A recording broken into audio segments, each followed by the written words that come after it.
135వ కీర్తన 11వ వచనం నుండి 21వ వచనం 11వ వచనం పేజీ నెంబర్ 523. అమోరీల రాజైన సీహోనును బాషాను రాజైన ఓగును హతము చేసెను. కనాను రాజ్యములన్నిటినీ పాడు చేసెను.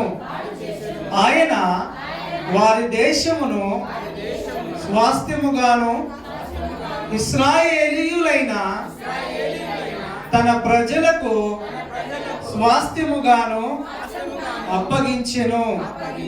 యెహోవా నీ నామము నిత్యము నిలుచును. యెహోవా నీ జ్ఞాపకార్థమైన నామము తరతరములుండును. యెహోవా తన ప్రజలకు న్యాయము తీర్చును. తన సేవకులను బట్టి ఆయన సంతాపము నందును. అన్యజనుల విగ్రహములు వెండి బంగారువి, అవి మనుష్యుల చేతి పనులు.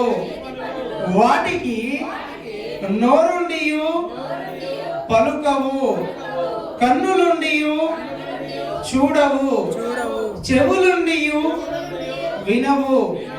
వాటి నోళ్లలో ఊపిరి లేశమైన లేదు.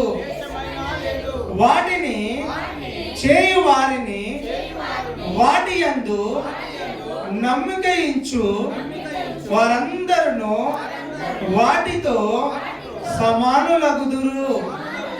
ఇశ్రాయేలు వంశీయులారా, యెహోవాను సన్నుతించుడి. అహరోను వంశీయులారా, యెహోవాను సన్నుతించుడి. లేవి వంశీయులారా, యెహోవాను సన్నుతించుడి. యెహోవా యందు భయభక్తులు గలవారలారా, యెహోవాను సన్నుతించుడి. యెరూషలేములో నివసించు యెహోవా సియోనులో నుండి సన్నుతింపబడును గాక. యెహోవాను స్తుతించుడి. ఈ కీర్తనలోని వచనములు దేవుడు మన వెనికిలో ఆశీర్వదించును గాక.